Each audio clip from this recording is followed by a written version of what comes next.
Você abre esta porta com as chaves da fantasia. Do lado de lá está outra dimensão. Uma dimensão de sons, uma dimensão da visão, uma dimensão da mente. Você está atravessando um território de matéria e sombras, de coisas e ideias. Você acaba de entrar em Além da Imaginação. This is Martin Sinescu, curator of Murderers Row. You all right, honey? Sure. It's just they're so real. I thought... There's nothing to be afraid of. They're just a lot of wax. Perhaps not, young man. Who knows what evil lurks in the heart of the man standing next to you? Olá, ouvinte, seja bem-vindo à Zona do Crepúsculo. Eu sou a Angélica. E eu sou o Marcos. Hoje nós iremos falar sobre o episódio número 115 no geral da série, episódio número 13 da quarta temporada. O episódio se chama The New Exhibit, a nova exibição. Esse episódio é dirigido por um diretor muito prestigiado da série, que é o John Byrne, escrito, isso é importante, pelo Jerry Soule, só que os créditos do episódio se encontram em nome de Charles Belmont. Nós vamos explicar por quê. Aliás, já falamos disso anteriormente, mas vamos expor um pouquinho mais essa questão do Charles Belmont. E esse episódio, ele é absolutamente incrível. É um episódio de terror e tem a participação absolutamente maravilhosa do Matt Balsam, né, Marcos? Exatamente, matando a pau mais uma vez. Lembrando que ele tá naquele episódio da Ida Lupino, né, o 16mm Shrine. Isso, na verdade eu cometi um erro, ele não tá matando a pau, ele tá matando a faca, corda e machado, mas a gente já chega lá. Sim. E aí, vamos conversar um pouquinho sobre o elenco. Quero que a gente deixe para depois a questão das figuras de cera, porque eu vou introduzir aqui uma brincadeira de true crime para o nosso ouvinte, né? Vamos falar sobre as figuras de cera, que são inspiradas, é claro, em personagens reais. Certo. A gente pode começar, na verdade, falando rapidamente do diretor. Eu digo rapidamente porque nós já falamos bastante dele em outras oportunidades, o John Byrne, né? Aquele diretor ali que ele emigrou para os Estados Unidos, né? Ele é nascido na Alemanha. Ele sofreu forte influência no estilo dele do expressionismo alemão, aquele movimento ali dos anos 20, né? Do cinema alemão dos anos 20. O John Byrne inicia a sua carreira na década na segunda metade da década de 30 e logo emigra para os Estados Unidos para fazer o quê? Policial, suspense e eventualmente terror. Ele era um craque do policial, do filme policial e do suspense. Quando ele vai para a televisão, isso já aí nos anos 40, lá pela segunda metade dos anos 40 e anos 50, ele vai dirigir episódio de série do quê? Imagine você. Suspense, policial, terror e antologias.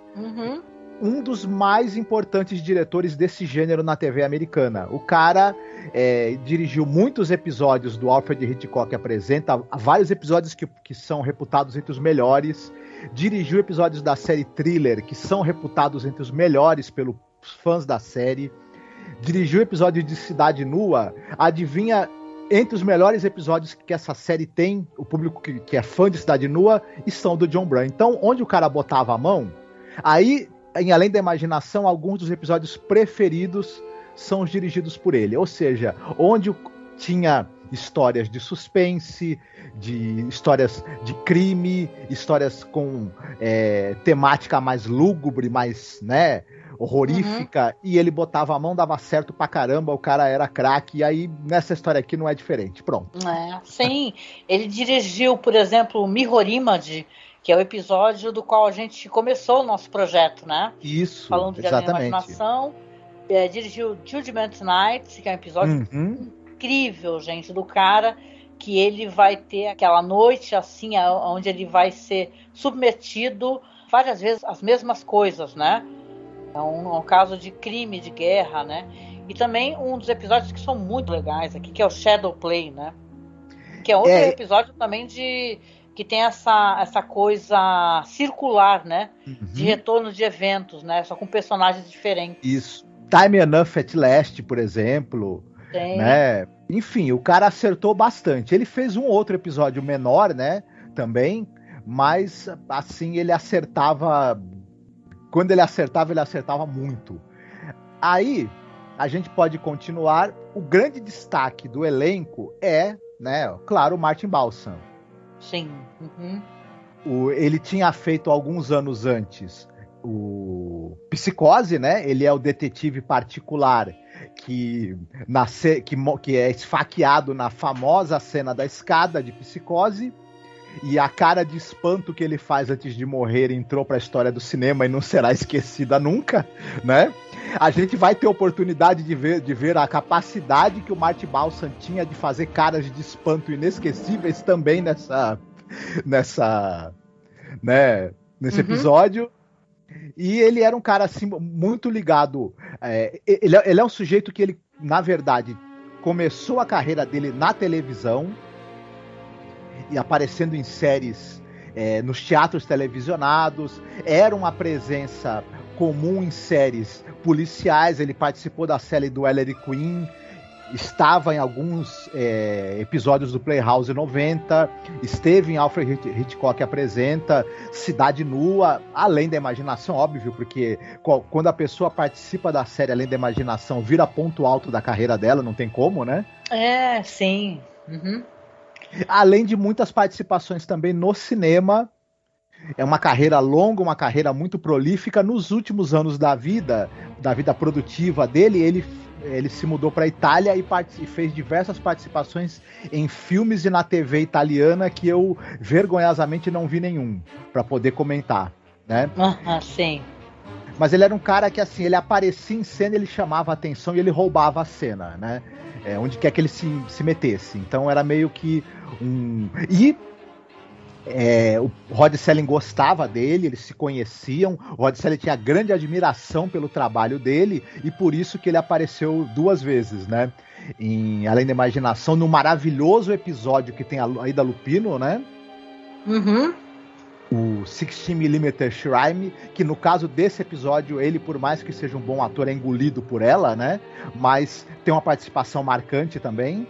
A gente tem também a participação da Margaret Field, que, como o nome revela, era a mãe da Sally Field. Isso eu achei maravilhoso, gente. Vocês conhecem a Sally Field, né?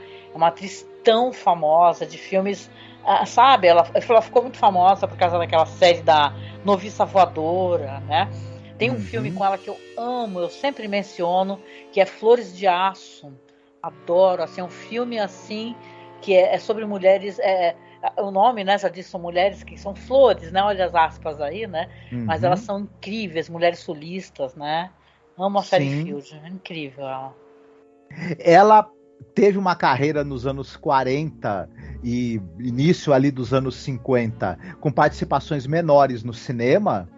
Depois ela vai para a televisão e ela faz um pouco de tudo que você possa imaginar. Ela tá em série de faroeste, ela tá em série de fantasia, em série de ficção científica, em série policial, ela tá nos teledramas, enfim, uma carreira bastante prolífica, variada, e ela sai da TV nos anos 70. No início dos anos 70, ela acaba, enfim, encerrando a carreira, embora ela viveu até 2011.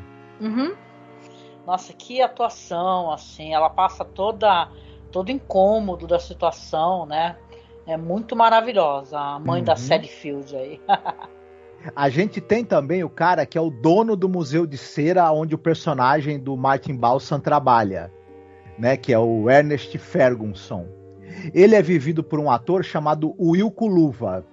E ele também é um sujeito que tem uma outra participação no cinema nos anos 40 e a partir dos anos 50 ele está na televisão, começa também nos dramas televisionados, depois ele está aí também, carreira bem variada, ele está em séries de policial, série de faroeste, ele fazia também participação nos Intocáveis, ele tá em vários episódios da série Os Intocáveis. Sim. Né? Ele aparece também no The Mirror, ele é o General de Cruz, né? Isso, ele é o cara que ele é removido do poder, né? É apeado do poder. Isso, exatamente. Inclusive, pra mim, ele inclusive tem um papel até marcante nesse episódio, né? Do The Mirror. Ele é o lado bom até do episódio. Uhum. Né, as falas dele, a interpretação dele também aqui no episódio é legal. Uhum. Ele também fazia trabalho vocal. Ele fez algumas vozes, por exemplo, no Jonny Quest, na série, né, famosa do Jonny Quest. E ele também fez dublagem em uma série de animação de temas bíblicos. Olha, interessante. Exatamente, os grandes heróis da Bíblia. Né? Os grandes heróis da Bíblia, olha lá. Sim, e enfim, uma carreira também. Ele aparece na série Voyagers, o Viajantes do Tempo, aquela série dos anos 80 que fez sucesso no Brasil também. Ele faz o Louis Pasteur, né? O cientista Louis Pasteur. Legal. Num dos episódios, um episódio bem bacana até, viu? Eu lembro que eu assisti, eu gostei na época. Sim, sim, sim. Então esses são os destaques do elenco, porque tem outras pessoas que aparecem, que são os atores que interpretam os assassinos, na verdade interpretam as estátuas de cera dos assassinos. Quando a gente for falar mais do que acontece no episódio, a gente fala um pouquinho deles e também das figuras que eles estão representando. Tá bom, isso, muito bom. Legal. Eu queria comentar um pouquinho para vocês sobre o Jerry Soule. Por quê? Porque tem muito da mão dele, especificamente desse roteirista. Por mais que a gente goste de Charles Belmont, ele nessa época estava delegando muito serviço. Ele não tinha muita condição, ele pegava muita coisa ao mesmo tempo para trabalhar. E o Jerry Soule foi ghostwriter desse roteiro, apesar de estar acreditado, né, pro Charles Belmont. O que acontecia? A gente já falou algumas vezes que o Charles Belmont ele estava ficando doente, né? Eu não sei se o grau de doença dele, como é que estava exatamente nessa época, mas ele já estava tendo problema de concentração, não estava conseguindo assumir todos os compromissos, que eram muitos compromissos, né? Ele não sabia ainda a gravidade da doença dele, né? Que ele teve uma doença muito grave e degenerativa. Mas os amigos, o Jerry Soule, o Sir Rich e outros amigos dele, eles assumiam os trabalhos do Charles Belmont, a pedido do Charles Belmont, né? Assumiu o trabalho dele para ele poder continuar recebendo e poder ajudar a família do Charles Belmont, né? Porque o Charles Belmont tinha mulher, filhos, né? Sim. Eu queria comentar um pouquinho sobre o Jerry Soule, né? Como é que ele conheceu essas pessoas, né? Em 58, o Jerry Soule, ele já era um jornalista experiente, né? Mas ele acabou se mudando para Los Angeles, ele tinha 45 anos e ele queria ser um roteirista. Ele já era estabelecido na comunidade científica, porque ele já tinha algumas publicações em revistas famosas e tal, publicações relevantes, né, que fizeram sucesso. Ele esperava que essa notoriedade que ele já tinha ajudasse, né, essa entrada nele de Hollywood. Quando ele chegou em Los Angeles, ele participou da Convenção Mundial de Ficção Científica. Aí que ele conheceu o Richard Matheson, o Charles Belmont, o George Clayton Johnson, e acabou fazendo amizades muito fortes, assim, com todos eles, né? Tanto que eles eram conhecidos como o grupo, né? Era a escola dos escritores do sul da Califórnia, né? Eles até acabaram conduzindo alguns trabalhos juntos, assim, uma espécie de comunidade deles, né? E tal, até para poder angariar mais roteiros e tal, fortalecer a temática, apesar de mais velho, né? Você vê que a idade dele, 58, ele já tinha 45 anos. Esses caras que a gente está falando são caras de 20 e pouco, 30 anos, 35, né? Todos eles eram muito jovens. O Charles Belmont, nessa época quem está falando aqui, por exemplo, ele era um homem de 30 e poucos anos, entendeu? A doença que foi deixando ele com uma aparência de homem mais velho. Então ele acabou sendo muito importante assim para esses que seriam grandes escritores, roteiristas, famosos, né? E tal. Ele escreveu para The Twilight Zone 3 ou 4 roteiros com o Charles Belmont assinando. Acho que até mais que isso, acho que eles chegaram até 5. Alguns roteiros não foram nem acabaram não se tornando episódios, foram comprados, mas não foram apresentados, né? Porque ficavam mudando de showrunner, um showrunner ele comprava, depois o próximo, que é o último lá, né? Ele não executava, né, o roteiro. Mas é legal falar dele porque eu sei que você gosta muito de Star Trek, creio que até os nossos ouvintes mesmo, né? Porque ele recebeu ele foi indicado, na verdade, a um prêmio Hugo de melhor apresentação dramática por um episódio que foi o roteiro do Star Trek, o The Corbomite Maneuver. E é um episódio muito famoso, assim, né? Porque todo mundo fala muito do Gene Roddenberry, né?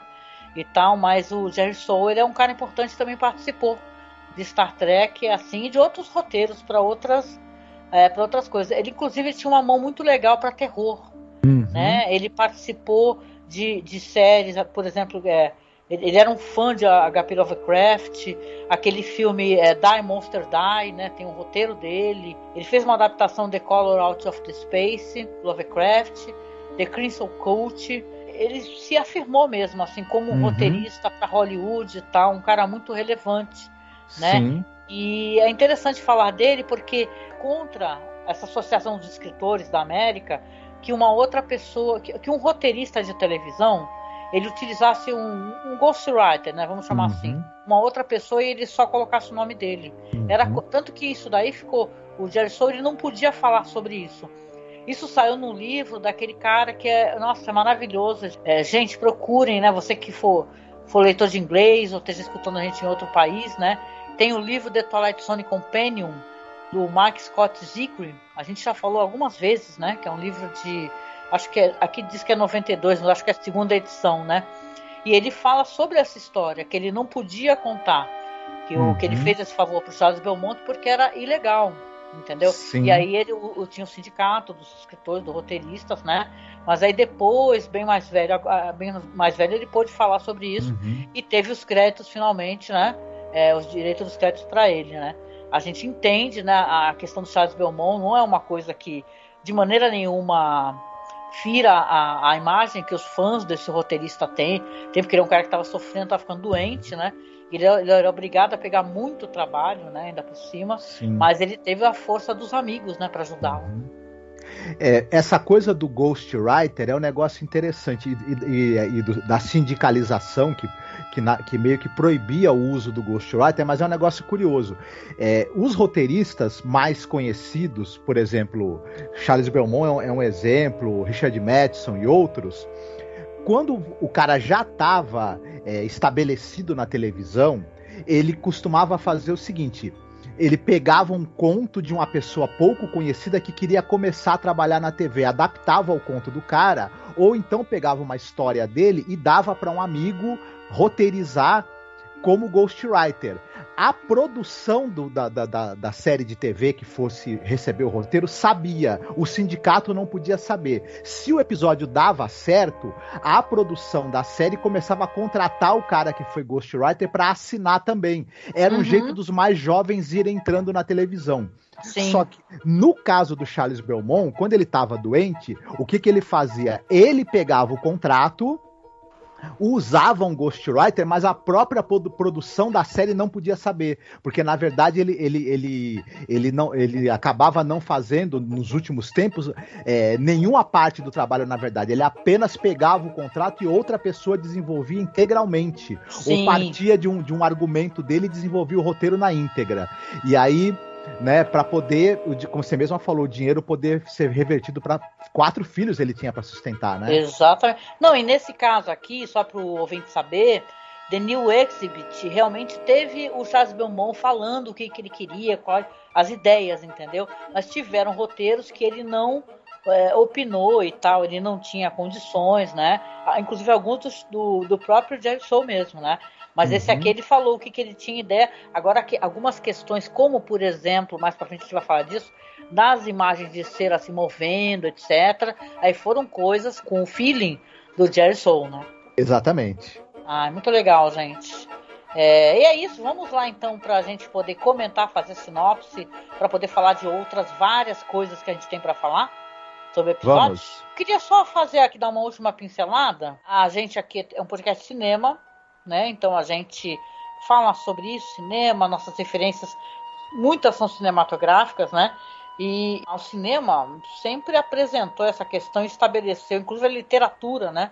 Também, por sinal, essa coisa do terror vindo de figuras de cera, né? Tem filme mudo sobre as figuras de cera, né? O Gabinete das Figuras de Cera. Tem filme mais moderno. Tem até filme italiano, entendeu? Então é muito interessante assim como é explorado, né? Dentro da literatura, dentro daquelas revistas pulp, né? Você tem o Teatro do Gran Guignol, que é mencionado aqui no episódio. Eu vou até recomendar aqui um texto que tem no nosso site. Então, sempre foi muito estabelecido, né? Eu lembro que quando a gente assistiu, eu até comentei assim, poxa, será que deu burburinho, né? Porque é um episódio de terror, né? Episódio que ele é meio barra pesada no sentido de a temática é uma temática que não é leve, né? Apesar do episódio não mostrar sangue, ele é meio PG-13, né? E tal, mas é só para contar para vocês que realmente dentro da literatura já tinha muito desse material, de cinema. A gente vai mencionar depois alguns filmes. Eu acho que nesse episódio aqui cabe você até mencionar mais do que um filme para o pessoal poder assistir. Por quê? Porque tem tanto material legal, gente. Eu vou tentar colocar alguma coisa lá no nosso canal do OkRu, porque eu vi que tem os filmes assim, mas os caras não legendaram e tal. Não está muito, né, organizado. Eu vou tentar organizar aqui uma pequena coletânea de filmes de terror baseado nessa questão do museu de cera, do horror das figuras de cera, tá? Ou do assassino, né, que trabalha no museu, e tentar fazer essa coletânea e colocar lá no canal, tá? Então fica atento aqui na descrição do vídeo do YouTube, ou do nosso site, ou até mesmo do Anchor, né? Que eu vou colocar o link para vocês, tá bom? Porque é legal, vai ser interessante, vai ser um complemento, né? Exatamente. Beleza, então vamos para a sinopse do episódio, que hoje é você, Marcos. Muito bem. O nosso episódio trata do seguinte: você tem um sujeito chamado Ernest Ferguson. Esse cara tem um museu de figuras de cera que trata de vários temas, tem figuras de personalidades históricas, mas ele tem uma parte do museu especificamente que é como se fosse a parte dos serial killers, né? É o Murderous Row. Isso, é o hall dos assassinos, né? E sim. Quem toma conta dessa parte do museu é um cara chamado Martin Senesco, que é vivido pelo nosso querido Martin Balsam. E o Martin, ele toma conta dessas estátuas, ele toma cuidado em mantê-las limpas, ele toma cuidado de reformar as roupas, ele tem um esmero por essas estátuas, né, dos assassinos, que elas foram feitas por um grande escultor da Europa, e elas são as únicas peças que estão sendo exibidas fora da Europa que esse escultor teria feito. Além de tudo, o nosso amigo Martin, ele é absolutamente fascinado pelas histórias e pelos crimes cometidos por esses caras que estão representados ali nas estátuas, né? Sim. Que são, na verdade, o Jack o Estripador, aqueles dois caras que vendiam corpos, né? O Burke and Hare. O Burke and Hare. A gente tem o Desiré Landru, que era o cara que assassinava as esposas para ficar com o dinheiro. E um outro que eu não conhecia, que é o Albert W. Hicks. Isso, que foi um sujeito que assassinou a tripulação de um barco que ele tinha sido contratado como marinheiro, mas depois as investigações aí com o tempo mostraram que ele tinha matado era muito mais gente, na verdade, né? E o que acontece é que o museu não está bem das pernas, não está dando retorno, e o Sr. Ferguson resolve fechar e comunicar para o Martin que ele vai ter que arrumar outro emprego, que ele não vai poder mais mantê-lo como funcionário. E ele fala, caramba, e as estátuas? O que o senhor vai fazer com elas, né? Aí o Ernest Ferguson fala para ele, olha, não sei, a gente não vai mais poder manter, a gente vai ter que, eu não sei como é que a gente vai fazer com essas estátuas. E ele fala, pô, mas o senhor não vai destruí-las, né? Por favor, não vai se desfazer delas. E fica combinado, depois de muita insistência do Martin, que ele vai guardar as estátuas na casa dele até que o Sr. Ernest encontre um rumo para dar para elas. Ele leva as estátuas para casa, acomoda as estátuas no sótão, muito a contragosto da esposa dele, porque ela usa o sótão também para uma série de coisas, inclusive para lavar roupa e tudo mais. É a lavanderia dela, coitada. É a lavanderia dela. E a partir do momento em que as estátuas chegam na casa, toda a atenção do Martin é para manutenção daquelas estátuas. Ele coloca um ar-condicionado que para ele tá muito acima do que ele pode pagar, porque ele tá desempregado, né? Você vê que isso daí é 63, hein? Uhum. E já tem a discussão sobre o valor da conta de luz. Isso sempre foi um flagelo para as pessoas, né? Sim. E o Martin tem essa obsessão naquelas estátuas, uma obsessão que a gente não entende. Só que a esposa dele, que é a Emma, ela fica pressionando ele, falando, olha, tem que dar um jeito nisso daí, não dá, você gasta o seu tempo todo com essas estátuas, não procura emprego, a gente está numa dureza tremenda. E tem ainda por cima a participação do irmão da esposa dele, o irmão da Emma, que é o Dave, e ele também fala pra ela, olha, tem que dar um jeito nisso daí, desliga o ar-condicionado pra ver se essas estátuas derretem e você se livra dessa porcaria, né? Ele sugere pior, ele sugere que pode pifar, dá a entender que podia queimar, Isso. pegar fogo, né, o negócio. Ocorre que fatos estranhos vão levar que as pessoas que estão ali tentando se livrar das estátuas, né, a esposa dele, o cunhado, e sofram acidentes fatais, né? E aí, qual é a verdadeira causa desses acidentes? O que realmente está acontecendo de estranho naquele sótão da casa do casal Martin e Emma? É o que nós vamos saber nesse episódio. Nossa, esse episódio é muito climático, né? Desde o começo, quando o Wilco Luva tá com esse personagem, Sr. Ferguson, falando sobre o museu, e a câmera vai passeando sobre aquela escuridão, né? Até as pessoas, né, os visitantes chegarem na sala, que é o hall dos assassinos, né? Uhum. E aí a gente vai ter, então, a batuta ali do Martin Balsam. É muito climático o episódio, gente. E o Marcos passou por acima dessa questão dos assassinatos, né? São muito interessantes. Primeiro que tem essa questão toda dessa valorização do que é antigo, né? Porque você vê que ele fala que vai vender o terreno, né, para um supermercado, né? E o Martin fica desesperado, fala, supermercado, né? O que o senhor vai fazer com as estátuas? Porque ele está há mais de 30 anos fazendo esse trabalho.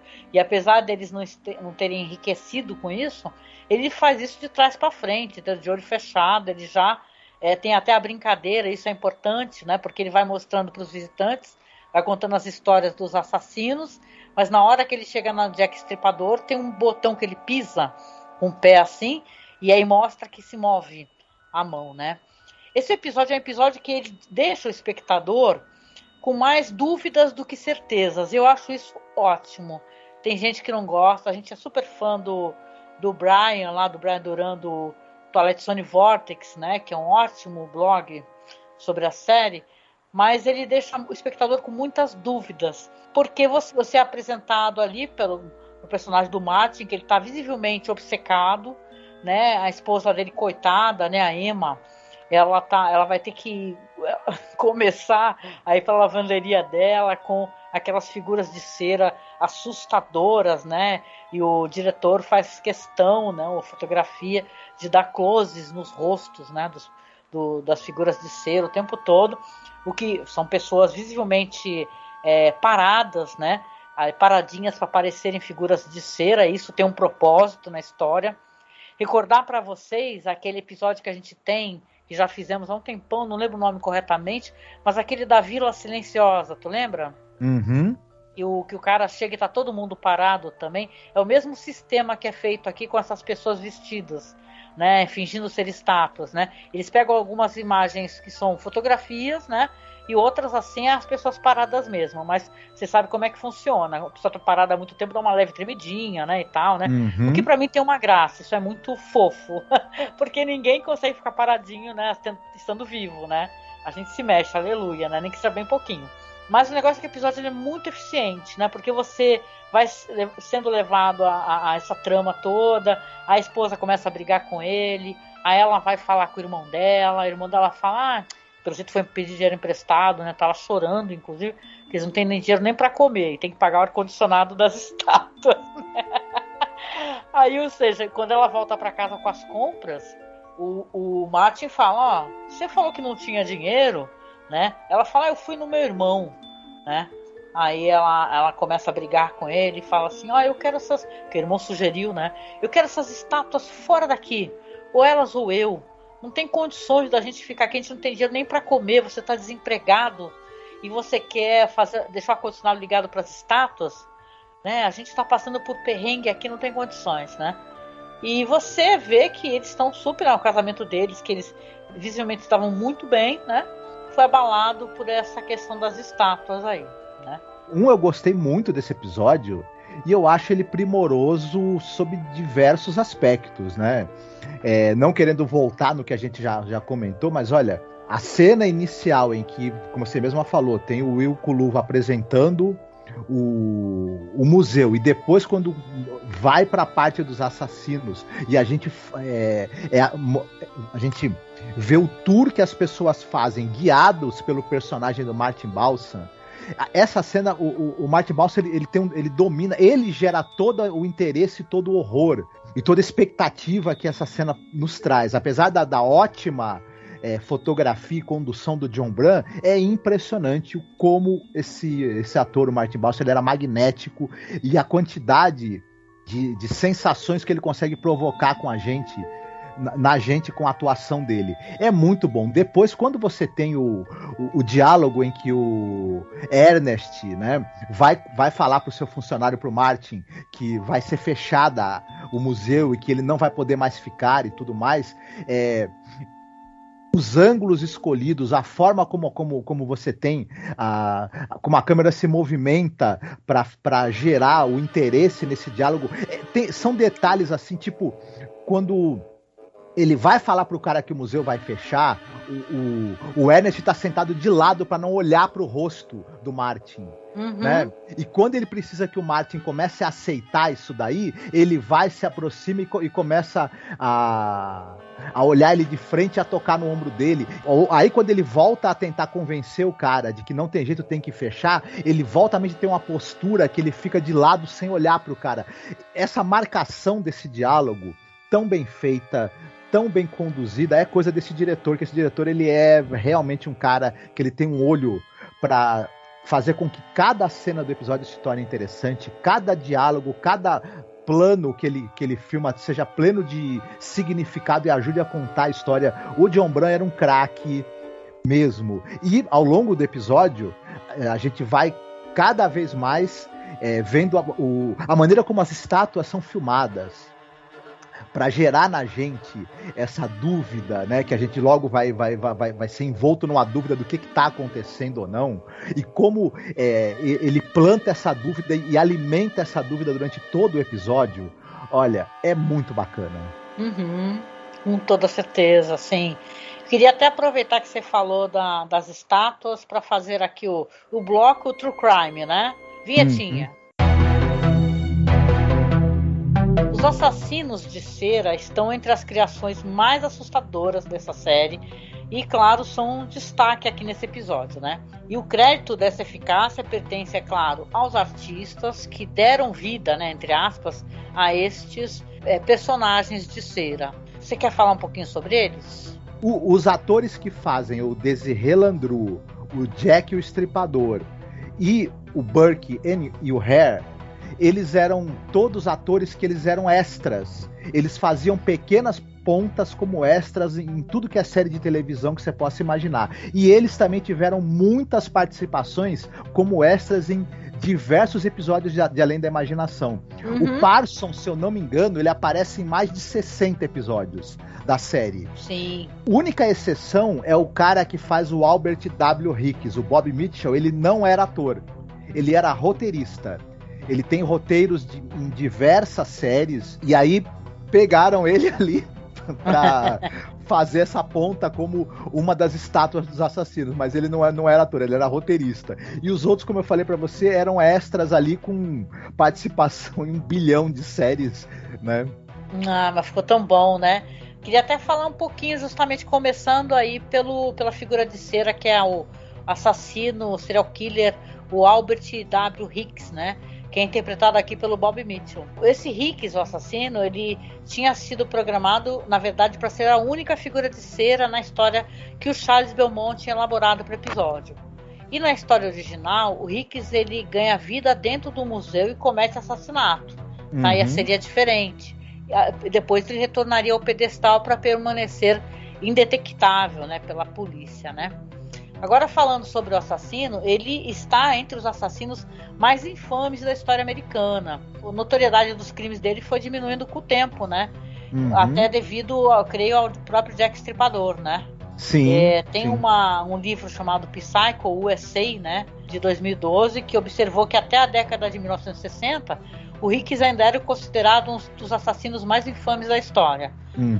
Depois, nas décadas seguintes, a fama do Jack Stripador foi aumentando e ele entrou, né, virou um mito, né, famoso e terrivelmente famoso. Aliás, muito se fala em jornalismo, por sinal, né, tu deve saber disso, que as pessoas não querem ficar falando mais o nome dos assassinos, porque muitos buscam isso, a notoriedade, né, se transformar em lenda, né, e nem aqui no Brasil, o Maníaco do Parque, essas coisas, né.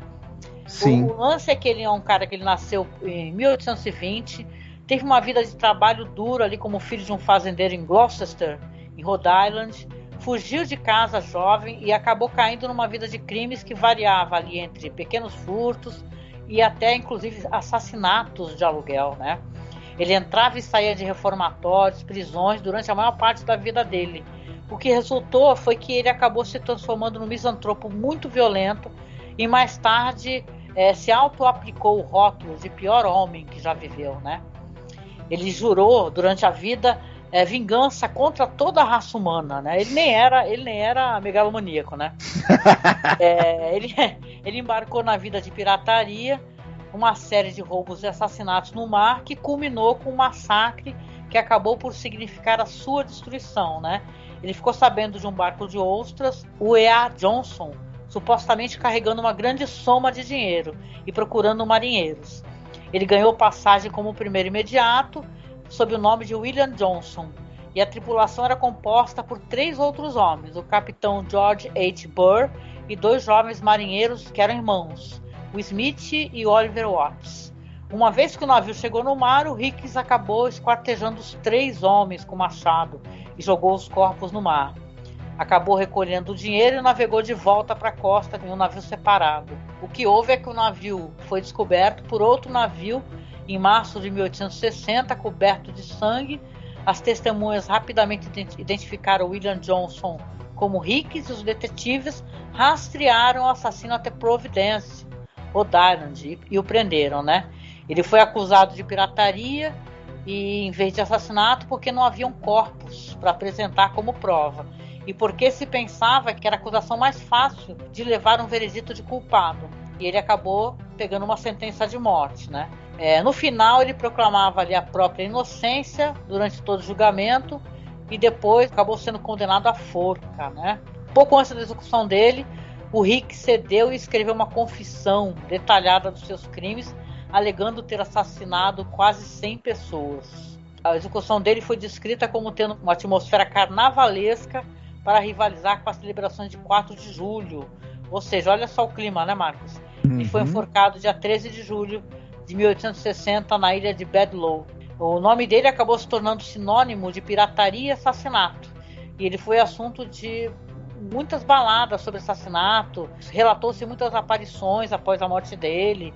The New Exhibit não foi a primeira vez que foi apresentado em cera. P.T. Barnum, ele revelou uma figura de cera em tamanho real de Hicks no Museu Americano de Barnum, logo após a execução dele. Falando um pouquinho sobre os infames assassinos William Burke e William Hare, né, conhecidos como Burke and Hare, por sinal retratados, gente, num filme que chama Burke and Hare, né, um nome de 2010, um filme do John Landis, que tem um elenco legal, um filme de comédia de humor meio ácido, assim. Tem o Tom Wilkinson, o Tim Curry, tem o Simon Pegg. O Burke and Hare, eles eram imigrantes irlandeses, eles viviam em Edimburgo e se conheceram em 1827, quando Burke se mudou para a pensão que era administrada pelo Hare. Quando um dos inquilinos morreu, o Burke e o Hare acabaram desenterrando o corpo do homem do cemitério local e venderam o cadáver para o Dr. Robert Knox. Ele era de uma escola de medicina da Universidade de Edimburgo. Esse Dr. Knox, ele exigia cadáveres humanos para poder fazer a dissecação e a instrução. E ele estava disposto a pagar bem pelos corpos. Edimburgo, na época, era a capital da pesquisa anatômica, mas também tinha essa restrição da disponibilidade dos corpos, até por ser uma coisa tabu. Como é que eles se tornaram notórios? Eles começaram a roubar regularmente túmulos dos recém-enterrados para poder vender para esse Dr. Knox. Era uma coisa muito cansativa. O que eles resolveram fazer, Marcos? Começar a matar as pessoas, né? Matavam de uma maneira que, inclusive, no episódio mostra a estátua de cera, o negócio está diferente do que eles faziam. Eles usavam uma técnica que era chamada de Burking, que você cobria ao mesmo tempo a boca e o nariz. Tu já deve ter visto isso em filme, né? Sim. O nome dessa técnica é Burking, né? Eles continuaram fazendo uma matança, mataram mais de 16 pessoas. Eles faziam o quê? Eles enchiam as vítimas dele de álcool, acabassem asfixiando, levavam o corpo, só que acabaram sendo descobertos, né? Por quê? Porque alguns hóspedes começaram a desconfiar. Teve um corpo que ele foi encontrado ainda dentro da pensão, notificaram a polícia, foram presos, né? Uhum. E o Burke foi considerado culpado de 3 assassinatos e executado em 28 de janeiro de 1829 na frente de uma multidão barulhenta. Você vê que tem uma coisa aqui que acontece sempre, né? A multidão, né? O interessante é que você não comentou sobre o destino do Hare. A técnica se chamava Burking porque o Burke é que matava. Aí a polícia fez um acordo com o Hare. Caso ele testemunhasse comprovando que o Burke é que matava as pessoas asfixiadas, ele ganharia imunidade. E aí o que ele fez? Ele entregou o Burke foi pra forca, né? E ele pagou um tempo de cadeia, mas depois pôde ficar em liberdade e tentou reconstruir a vida, mas estava marcado, né? Sim. O lance também aqui nessa história interessante, que o Dr. Knox não foi acusado de nenhum crime, né? Porque ele não matou, né? Ele só recolhia os corpos e pagava, né? Então, na verdade, ficaram conhecidos como os assassinatos de Westport, né? Sim. Os crimes que eles praticavam. O que aconteceu também, acabou trazendo uma nova lei sobre anatomia, né? Em 1832, que aumentou a oferta de cadáveres para poder fazer dissecação, né? Tornando legal essa apropriação de corpos daqueles que morriam em asilos, por exemplo, ou permaneciam não reclamados depois de 48 horas, né? Então você vê que é interessante, né? Essa questão já foi muito retratada. Tem uma história do Robert Louis Stevenson chamada The Body Snatcher, de 1895. Foi filmado pelo diretor Robert Wise, né? Interpretado ali pelo Boris Karloff, o Bela Lugosi, né? E por último aqui, porque eu sei que o setor aqui do True Crime está ficando grande, né? Falar sobre o Henry Desiré Landru, que ele é retratado pelo Milton Parsons. O Landru, ele tem a curiosidade que ele era conhecido pela imprensa como Barba Azul de Gambert. Se escreve Gambás, mas eu presumo que francês, deve ser Gambert, né? Ou não. Em homenagem àquele vilão famoso, né, do folclore francês, né? Que matava suas esposas e guardava as cabeças em uma câmara no seu castelo. Ele nasceu em 1869, ele era um assassino em série, vigarista, que conhecia várias mulheres através de anúncios de corações solitários, né? Assassinava essas mulheres e fugia com seus objetos de valor. Ele era conhecido por ter matado 11 pessoas entre dezembro de 1914 e janeiro de 1919. Ele matou 10 mulheres e um adolescente. Mas acredita-se que o verdadeiro número das suas vítimas seja muito maior, na verdade. Os crimes do Landru não foram muito notórios pela questão da guerra, que estava em andamento, né, na época, e pela falta de presença policial nas aldeias onde ele operava. Ou seja, tinha guerra, né, e tal. Na verdade, ele conseguiu matar muito mais por causa dessa convulsão social, né? O Landru descartava os corpos das suas vítimas, queimando essas vítimas em fornos. O resultado era que suas vítimas desapareciam, acabavam sumindo. E ele usava uma variedade de pseudônimos para poder evitar a captura dele. Ele acabou sendo entregue por uma irmã de uma de suas vítimas, né? Que obstinadamente rastreou esse homem com base na aparência dele e convenceu a polícia a prendê-lo. Embora não houvessem corpos como evidência, a polícia acabou descobrindo documentos ligando Landru a muitas das mulheres desaparecidas. Após uma investigação que durou mais de um ano, o Landru foi acusado de 11 acusações de assassinato e foi considerado culpado em todas as acusações, condenado à morte em 30 de novembro de 1921. E por último, aqui rapidamente, né, porque é uma figura muito notória, o Jack Estripador, né, que ele é retratado pelo David Bond. O nome Jack, o Estripador, foi tirado da carta, né, que ele foi escrever à polícia na época dos assassinatos e acabou se tornando, inclusive, um sinônimo, né, de assassino em série, né. Ele assassinou selvagemente 5 profissionais do sexo no distrito de Whitechapel, em Londres, entre agosto e novembro de 1888. As primeiras vítimas foram a Mary Ann Nichols, a Anne Chapman, a Elizabeth Stride e a Catherine Eddowes. Foram descobertas todas de manhã, bem cedo, nas ruas de Whitechapel, com as gargantas cortadas. Uma delas, por sinal, teve o abdômen totalmente mutilado, né? É uma história muito famosa, já foi muito representada no cinema. Esse caso em particular é que não houve prisão, né? Sempre houveram muitas histórias, inclusive quadrinho, sobre quem é esse personagem. Ele nunca foi pego, né? Mas o pessoal falava, né, que podia ser um cara da realeza ou um cara rico, né? Sei que as histórias do Jack Estripador inspiraram muitas músicas, peças, romances, histórias, quadrinhos, filmes, né? Você tem aqui apenas mais uma das interpretações dessa história, aparição, né, dessa figura aí como uma figura de cera, né? E, claro, também aparecendo nos Pulp Fictions, né? Sugiro vocês darem uma procurada. Quem gosta e se interessa por True Crime, né? É interessante conhecer um pouco mais. E finda aqui o nosso bloco de falar dessas figuras que apareceram, né? As figuras de cera, os assassinos da vida real. Toca a vinheta do final.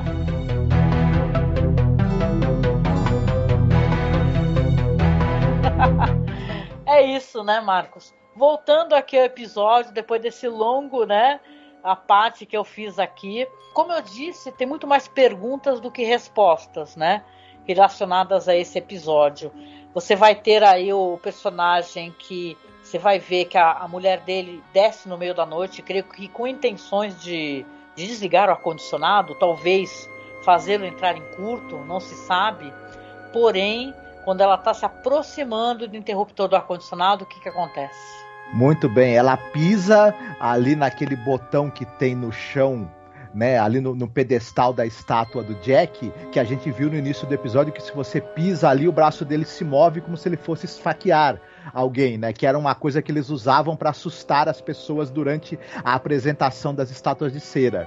Só que dessa vez ela dá o azar de estar numa posição perfeita para que a faca corte a garganta dela e ela morre. Não, e detalhe, isso daí é sujeito à interpretação, né? Isso que é interessante, nós falaremos sobre isso, porque aí vem esses segmentos que são as fases das mortes, né? Como você disse na tua sinopse, você vê que ele está, inclusive no dia seguinte, enterrando a mulher no chão do porão. Aí você pensa, assim, você bota a mão na cabeça e fala, putz, cara, não acredito. Aí ele fica falando, não mostra o corpo da mulher, mas é uma coisa muito perturbadora. Ele fica falando, você entende, né? Que eu vou ter que te colocar aqui. Poxa, se eu chamar a polícia, é capaz de eu ir preso. Não vão aceitar que você morreu devido a um acidente aqui, né? Porque a faca do Jack Estripador, que é o boneco que tu aperta o botão assim se move, né? Ela está suja de sangue. Ele até conversa, né, com as estátuas, fala, poxa, Jack, por que você fez isso? Ele tem esse negócio dele ele conversar com as estátuas como se fossem amigos dele. Sim. Ele entendesse os propósitos dessas personalidades retratadas. E isso também é perturbador, né? A gente fica com... Primeiro que essa coisa dele enterrar a esposa ali no sótão, a gente já logo se remete a histórias do Edgar Allan Poe, né? O Gato Preto, o Coração Delator, em que o suposto assassino, né, se livra dos indícios enterrando o corpo da pessoa. E depois fica preocupado com barulhos, né, e com a possibilidade de ser denunciado de alguma maneira. E essa coisa dele conversar com o corpo da esposa e ficar conversando o tempo todo com os assassinos é um negócio muito... A gente percebe, obviamente, que ele tem alguns sérios problemas. A gente já desconfiava do estado mental dele, aí a gente tem certeza. Outra indicação interessante: ele tira a faca da mão da estátua do Jack, que tá suja de sangue, e vai lavar a faca. A gente logo sabe, opa, essa faca ela pode sair porque ela não tá grudada na mão dele, né? Então ela pode ser tirada e colocada de volta por alguém.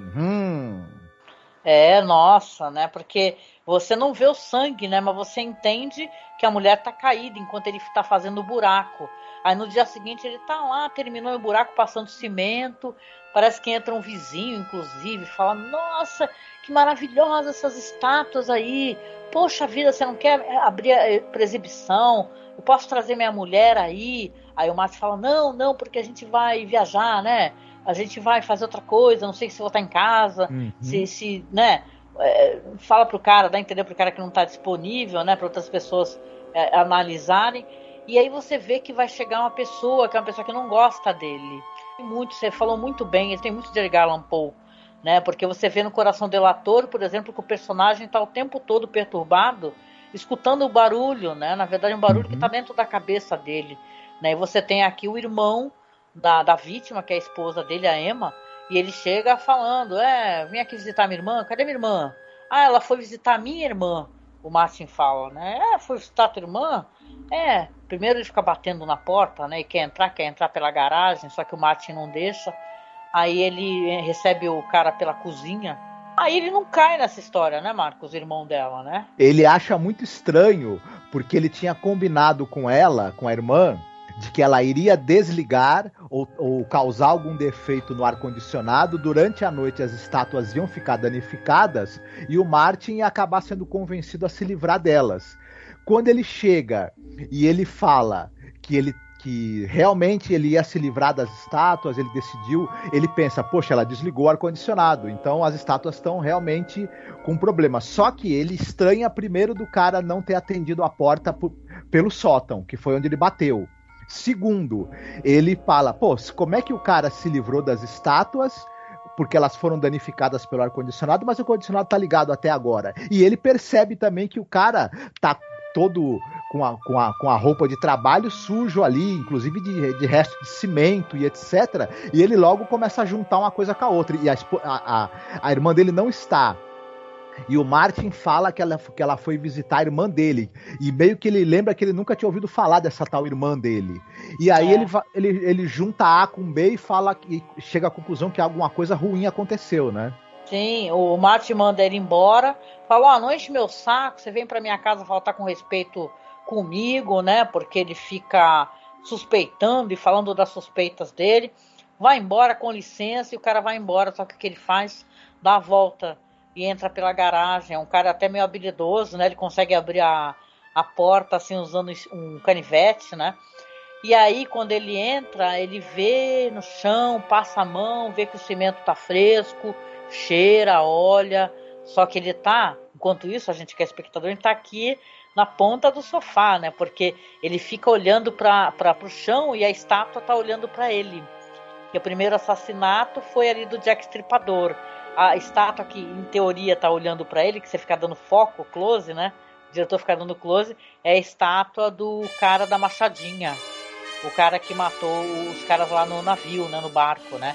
E aí você tem aquele tchá, né? Ele olha pra cima, dá a entender que a machadinha foi na cabeça dele. E aí você vê que tem mais um cadáver ali pro Martin enterrar, né, Marcos? Exatamente. E eu achei muito interessante essa coisa de que a gente tem, num determinado momento do início do episódio, a gente tem um ângulo onde o assassino, né, a estátua de cera do assassino do Albert Hicks, está ali com o machado levantado, bem no ângulo para acertar a cabeça de um dos espectadores ali do museu.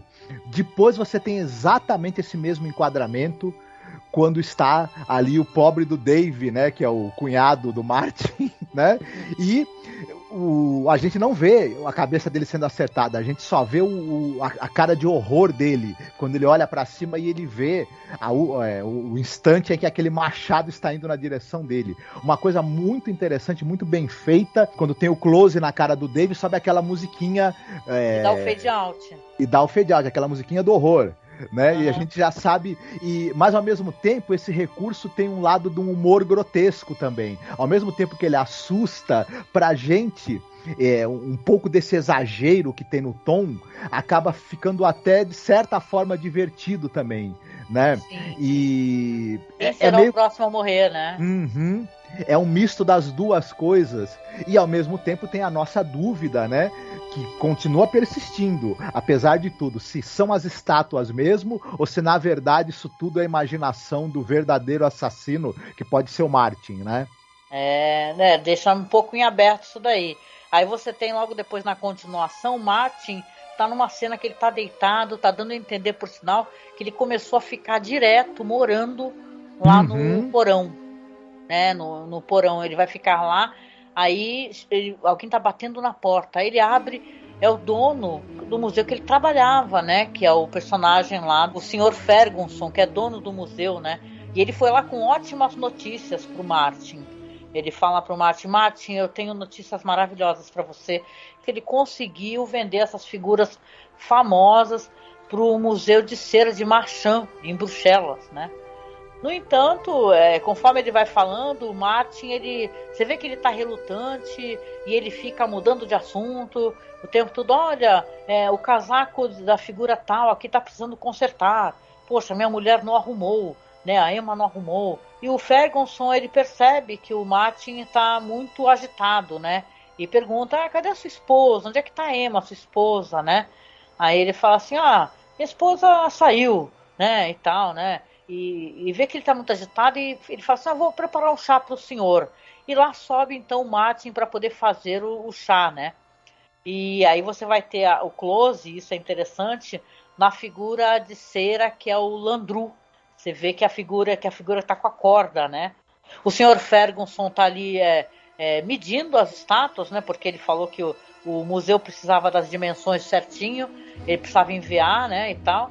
E só que pam, a estátua do Landru se move e você tem aquela cena, uma cena assustadora, eu considero assustadora, da estátua pegando assim a corda e apertando o pescoço.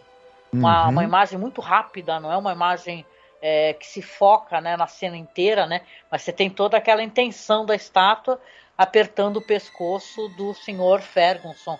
Enquanto isso já dá o corte direto ali pro Martin, com o Charlie, né, apitando, né? Esse é um jump scare, né? E tem música e tudo, e tem o som da música junto com o apito da chaleira. Ao mesmo tempo, quando você tem o cara sendo estrangulado, né? E corta ali pra chaleira apitando, né?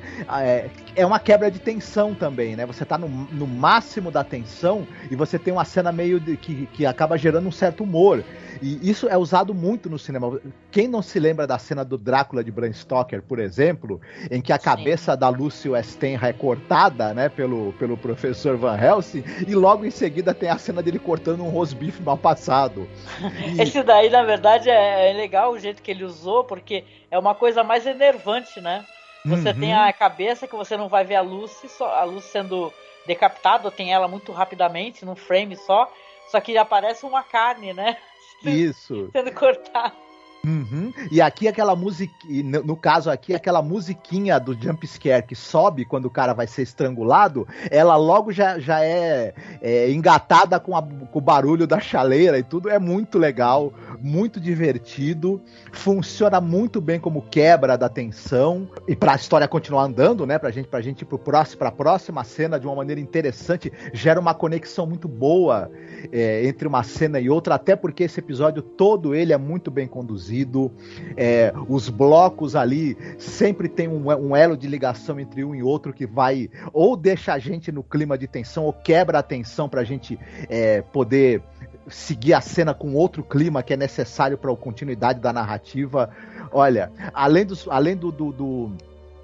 do uso ali das sombras, dos closes, bem assim na linha do tão querido expressionismo alemão, né? E dos filmes noir, e que o John Brand dominava tanto essa estética, né? Então esse episódio, a parte do suspense, do horror, funciona por causa dessa fortíssima imagética noir e de horror que o John Brand domina. Ao mesmo tempo, ele tem o suporte ali das atuações excepcionais capitaneadas pelo Martin Balsam e bons momentos de quebra de tensão também, muito bem colocados. O episódio até esse momento aí, ele tá indo, chuchu beleza. Nossa, incrível. Daí pra frente, pra mim ele só fica melhor o episódio. Porque você vai ter o assassinato do cara do museu e você começa a se perguntar, poxa, mas peraí, caramba, como é que as estátuas, sabendo que vão para um lugar melhor, para um museu em Bruxelas, que não vão ser destruídas, por que diabos elas iriam matar? Né? Por que elas iriam atacar o dono do museu que está ali há anos e anos trabalhando, que é o cara que solicitou as estátuas, um grande artista, né, de cera? Aí você começa a dar um nó no cérebro do espectador, né? Tem gente que não gosta disso, eu fui cada vez gostando mais. Aí a questão que aí você vai ter ali na história a perturbação do personagem, porque aí daí a gente já vai pro final do episódio, né?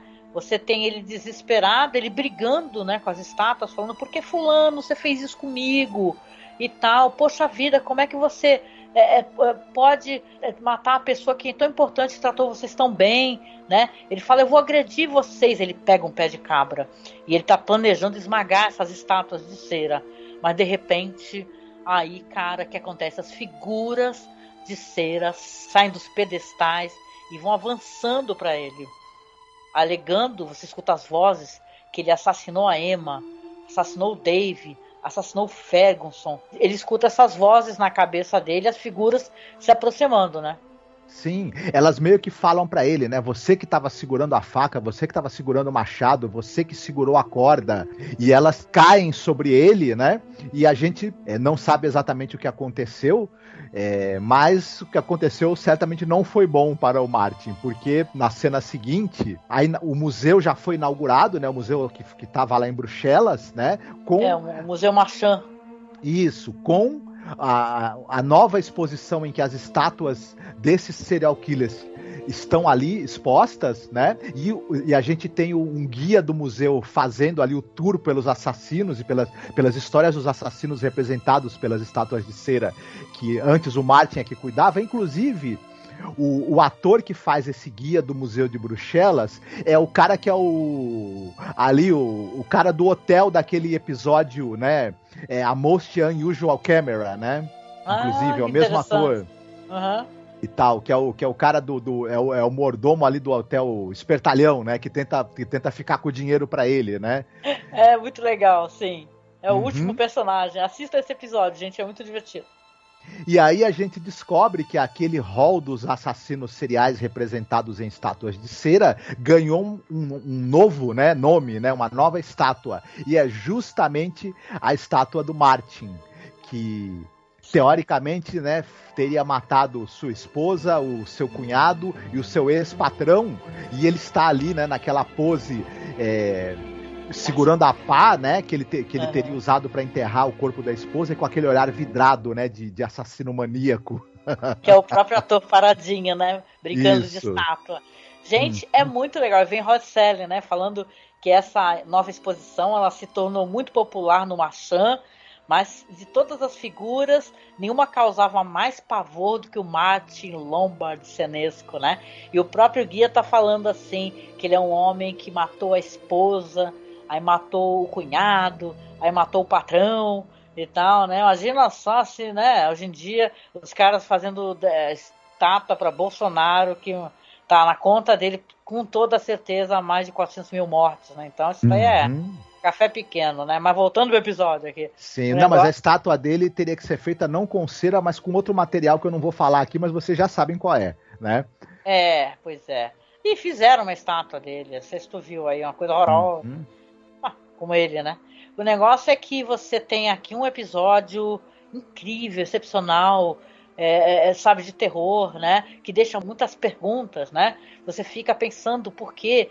Se é o Martin que matou, porque é um episódio que ele quer meio deixar em aberto isso, né? Se é o Martin que matou, mas você vê as estátuas se movendo, ou você está sendo conduzido por um narrador não confiável, que é o Martin dessa história. Então é interessante, gente, como é tratado isso daí. Episódio de terror maravilhoso. E tem tudo a ver, né, esse negócio de Museu de Cera, com o próprio diretor, John Brand, né? Porque você tem o filme alemão, né, o Waxworks, né, de 1924. Ele foi escrito ali por um especialista em terror, né, chamado Henrik Galim, que ele roteirizou, por exemplo, filmes expressionistas alemães famosos, né, como Golem, Nosferatu, O Estudante de Praga, os filmes do Paul Leni, O Gato e Canário, O Homem que Ri, que temos um podcast sobre O Homem que Ri.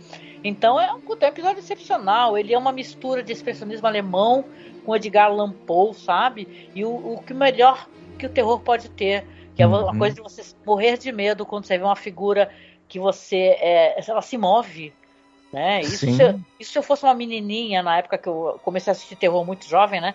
Com 7, 8 anos, puta, eu ia ter pesadelo com isso, né? Não sei tu. Sim, eu também. E eu acho que esse episódio ele é muito interessante.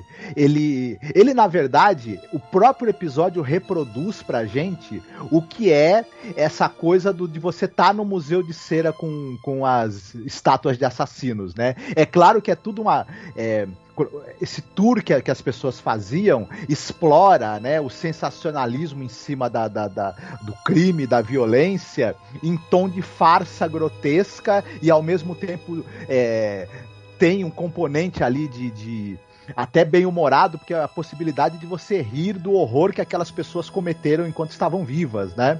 De certa forma, e se divertir, ter isso como entretenimento. O episódio, ele meio que encarna exatamente o que é esse divertido e ao mesmo tempo assustador tour por um né, museu de estátuas de cera. E o quanto isso tem de humor grotesco, de farsa e ao mesmo tempo de exploração dos nossos medos mais íntimos. Eu acho que o episódio passeia por tudo isso de uma maneira assim bem conduzida, bem elegante e assim na nota muito certa. Então me agradou muito, né? Ah, sim. Eu lembro daqueles quadrinhos de terror famosos, né, que são antes daquele código de censura, né? Aqueles quadrinhos da EC Comics, o Cripta do Terror, o Tales from the Crypt, The Vault of Horror, The Haunt of Fear, né? Que tem até um quadrinho, né, do Contos da Cripta, que tem uma história de assassino serial, sabe? Do escritor, do editor, do Alfred Stein, né? Chamado The Works in Rock. Mas eu sei que esse episódio, eu já visualizei uma história da cripta do terror e já visualizei ali nos créditos roteiro de Bill Gaines e Al Feldstein e desenhos do Graham Gastly Ingalls. Ah, ele mesmo. Muito bom. Não, cara, a história do terror tá contida, né? Então você vê como já foi representada. Para quem puder, dê uma acessada no Twilight Zone Vortex, justamente na resenha deste episódio, como ele elencou todos os conteúdos em literatura, contos, peças teatrais.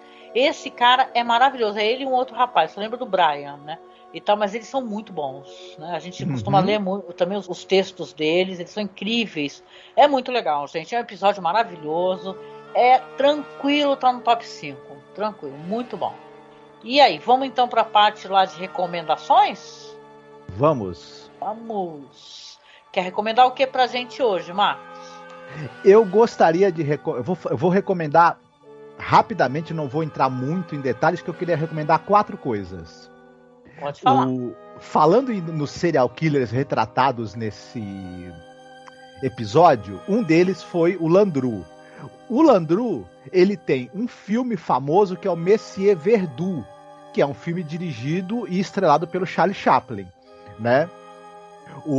É claro, né? O nome tá trocado, né? De Landru para Verdoux. Tem algumas alterações ali na história, mas é claro que quem assiste logo identifica que tá se tratando do mesmo personagem, né? É um filme que o pessoal costuma não mencionar do Charlie Chaplin, né? Mas é um filme interessantíssimo, divertidíssimo e que vale muito a pena, viu? É um filme do Chaplin menos comentado, mas que é bem bacana. Ao mesmo tempo, você tem aquele quadrinista, o Chaboté. Ele fez um quadrinho sobre a vida do Henri Landru. Esse quadrinho está lançado no Brasil e todos os quadrinhos escritos e desenhados pelo Chaboté valem muito a pena. Ele é um dos maiores nomes das HQs europeias e no nosso mercado aqui de quadrinhos, que é meio deficiente na publicação do que está saindo de melhor lá fora, é uma sorte que a gente possa ter acesso ao trabalho do Chaboté. Então, quem puder, assista ao filme do Chaplin e leia o quadrinho do Chaboté, que vai ter um painel ali do que foram os crimes e a personalidade, né, extremamente doentia, mas ao mesmo tempo interessante do Henri Landru. Ao mesmo tempo, fala-se do Jack o Estripador. Eu queria recomendar o quadrinho do Alan Moore, Do Inferno, no qual o Alan Moore ele defende a tese de que o assassino, o Jack, seria o Dr. William Gow, né, um médico ali que prestava serviços para a realeza inglesa, né? E é um quadrinho é um dos melhores quadrinhos que eu li em toda a minha vida. O trabalho que o painel que o Alan Moore constrói da época, as teorias que ele levanta e os detalhes assim de elementos místicos que ele introduz na história é absolutamente sensacional, além de ter a arte e a narrativa excelente do Ed Campbell também nos desenhos. Então é um quadrinho imperdível, tem editado no Brasil, quem puder, não deixe de ler. E em 88 teve uma minissérie para a TV chamada Jack o Estripador, Jack the Ripper, que tinha a Jane Seymour e num dos papéis principais, e o Michael Caine como um investigador que está tentando desvendar os crimes do Jack, né? Olha, eu lembro de ter baixado essa série para assistir. Todo mundo elogia muito, né, essa série. Diz que é muito legal. É excepcional. Eu já vi trocentos filmes aí que aparece o personagem do Jack o Estripador, e esse pra mim sempre foi um dos melhores. Ele também tem uma teoria sobre quem foi, na verdade, o assassino, né? E tudo, mas é muito bom, muito interessante, e ele também teoriza muito sobre como que o Jack conseguiu sair ileso dos crimes, né? Quem acobertava, protegia e facilitava as coisas para esse assassino. E o investigador lá, que é vivido pelo Michael Caine, também vai desvendar esse mistério, e é muito bacana. Não sei se tá fácil de conseguir encontrar, tem no YouTube com legenda em inglês apenas, infelizmente. Mas eu acho que fuçando aí pelas locadoras aí da internet, né? A pessoa encontra. Eu prometo que eu tento ajudar. Uhum. Então são essas 4 singelas indicações que eu teria para, né? Ai, que legal. Eu vou tentar linkar alguma coisa que às vezes fica difícil, né, gente? Porque é muita coisa que a gente andou falando. Nossa, a gente extrapolou muito aqui esse podcast na questão de tempo de gravação. Não sei como é que vai ficar depois da edição. Mas e aí, vamos lá então, minha vez, né, de fazer as recomendações aqui. Olha, eu tava dando uma olhada, como eu falei pra vocês lá no comecinho, eu vou tentar fazer um apanhadinho de alguns filmes legais sobre essa questão das figuras de cera, né? Os filmes de terror, né? Mas você vê que tem na história vários filmes importantes. Os Crimes do Museu, que é o Mystery of Wax Museum, de 33, do Michael Curtiz. Eu já falei do filme mudo, lá dos Gabinetes das Figuras de Cera. Tem o Pesadelo de Cera, o Nightmare in Wax, de 69, dirigido pelo Bud Townsend. Tem o Museu de Cera, de 53, do André de Toff. Nossa, tem vários aqui. The Chamber of Horrors, né? Mas eu vou recomendar para vocês um Farofa Total. Vamos ver se tu consegue lembrar qual é a farofa que eu vou recomendar aqui. Você vai recomendar a refilmagem do Museu de Cera, que tem o filme do Vincent Price, mas ele recebeu uma refilmagem tranqueira daquelas, né? É uma refilmagem sem vergonha, né? Que é um filme de 2005. Gente, que eu me divirto. O diretor é o Jaume Collet Serra. Tem a Paris Hilton, tem o Chad Michael Murray, tem a Elisa Kubert, tem o Jared Padalecki, que é daquela série lá do... Nossa, como é que é a musiquinha do Seu Pimenta? Eu ando com meu irmão. Supernatural, né? Nós juntos expulsa o cão pra depois tomar café. Cuscuz tudo de bom. Ai, meu Deus do céu, vocês vão me matar. Mas o lance é que eu me divirto com essa tranqueira. Claro que eu gosto de todos os filmes clássicos. Eu amo o Vincent Price, todo coração. Tem até filme italiano com homenagem ao Lucio Fulci. Mas o lance é que esse A Casa de Cera, com as mortes, eu sempre gostei de ver nos filmes de terror, né, nos slashers, as mortes, né? Casa de Cera é uma história de uma galera jovem, né? Não é igual a história do Vincent Price, que é um artista, né? Que acaba tendo toda a sua obra queimada e resolve se vingar. Não, aqui você vai ter todas as pessoas jovens, gostosas e que curtem som e querem muito transar, parando numa cidadezinha estranha e totalmente abandonada. Esse filme, A Casa de Cera, você vai ter umas figuras terríveis e assustadoras que residem nessa cidade e elas ficam pegando as pessoas e cobrindo as pessoas de cera para ter a sua cidade ali toda feita de cera, né? Então é um filme perturbador, assim, sobre vários aspectos, né? Porque ao mesmo tempo que você vai ter esse comecinho assim, jovenzinhos, gostosos e tal, curtindo o som, e muito legais. E é um filme assim, cara, assistam se vocês não assistiram, é um filme de 2005. Olha só, a gente já tá em 2022, né? E, cara, é divertido, é divertido. Mas eu vou fazer, olha só, vou fazer um apanhadão coach da hora para vocês que querem ver mais filmes de terror famosos sobre essa questão do Museu de Cera, figuras de cera, e vou colocar o link do nosso canal no OkRu, tá certo? É isso. Muito bem, eu acho esse filme muito divertido e o pessoal vai gostar também das indicações que vão também ser linkadas aí de outras obras do audiovisual que usam o tema, né, do assustador tema do Museu de Cera, né, e tal. E que música você tem para indicar pra gente aí, que a gente vai ouvir, na verdade, para finalizar esse episódio? Olha, eu pensei em um monte de coisa, músicas de assassinos, seriais e tal, e blá blá blá, mas cara, a única música que ficou na minha cabeça e eu curto, até porque parece que esse álbum já fez 30 anos recentemente, né? É a música do Body Count, uma banda maravilhosa do nosso querido ICT, né? Quem é que acompanha a carreira do ICT aqui, que hoje em dia ele tá naquela série Law & Order SVU, né? Mas ele tem essa banda maravilhosa, não sei se existe ainda, se ela tá nativa, né? Mas o ICT é um rapper, né? E é um som que tem um som de heavy metal pesado e ao mesmo tempo essa batida, né? E eu escolho Body Count to the House. Olha lá, Body Count to the House, né? A contagem dos corpos. Claro que aqui o ICT e sua banda tá querendo dar um outro significado, né? Que as músicas são de protesto, né? Mas é uma música legal, em homenagem também a essa banda incrível, Body Count. Vai tocar para vocês então, Body Count to the House. Oh yeah. Oh yeah. E chegando nos finalmente aqui, eu quero, claro, agradecer vocês, porque hoje o podcast ficou longo, que a gente se empolgou, e aí eu quis falar sobre os assassinos e fazer um bloco True Crime para vocês. Então, obrigada quem tá com a gente até agora, tá bom? E, claro, quero recomendar para vocês, sigam a gente nas redes sociais, viu? Nós temos a nossa página lá que é Masmorra Cine, no Facebook. Também temos a página que é The Twilight Zone Behind Scenes, onde a gente coloca documentários, coloca fotos, tá? A gente coloca sempre algum material que a gente acha interessante.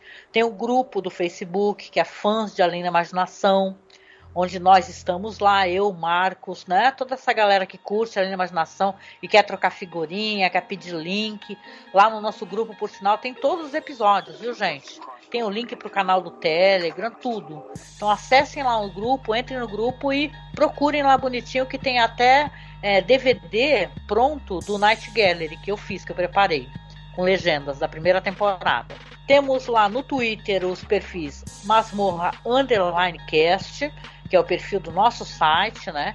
Temos o perfil @Cineclube da Masmorra, que é o do nosso feed novo do site, e o perfil novo que nós criamos para Além da Imaginação, chamado Zona Crepuscular. Lá nesse perfil a gente procura colocar alguma coisa sobre a série no Twitter, manter a nossa presença, né, nessas redes sociais.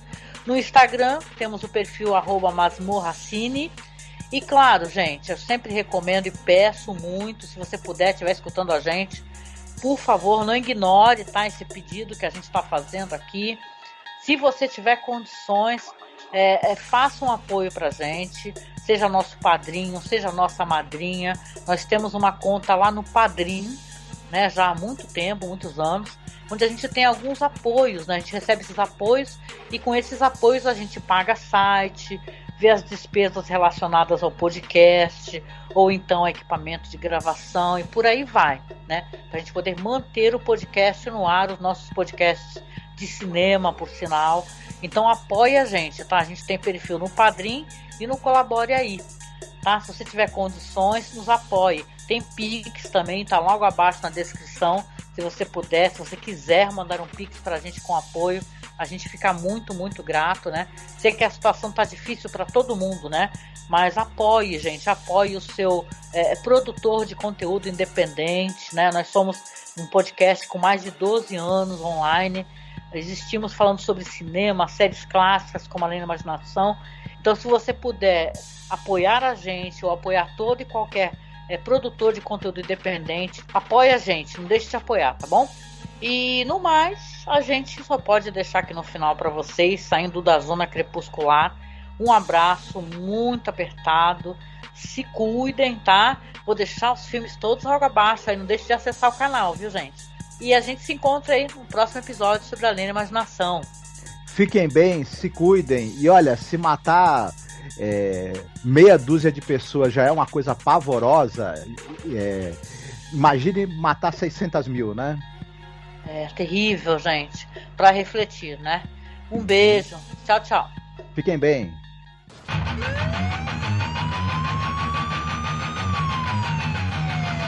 Body count, body count, body count. Yeah, body motherfucker! Count, body count, body count, body count, body count, body count, body count, Body count, nigga!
In the house, body counts in the house, body counts in the house, body counts in the house, body counts in the house, body counts in the house, body counts in the house, body counts in the house. Right about now in the motherfucking place to be. On the bass I got my main motherfucker called Moose Man. Laying the rhythm tracks I got the one and only infamous D-Rock in the half. On the drums, I got the one and only Beatmaster V, motherfucker. On lead guitars, I got my nigga Ernie C. And I'm Ice motherfucking T, bitch. Come on, make some noise. Yeah, goddamn it. Come on.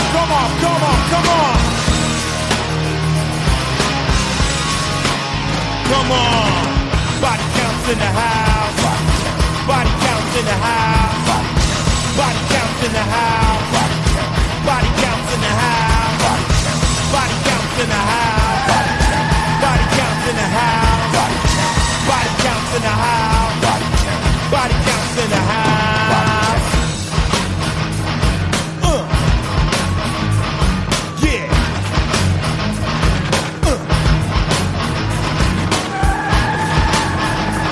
Come on.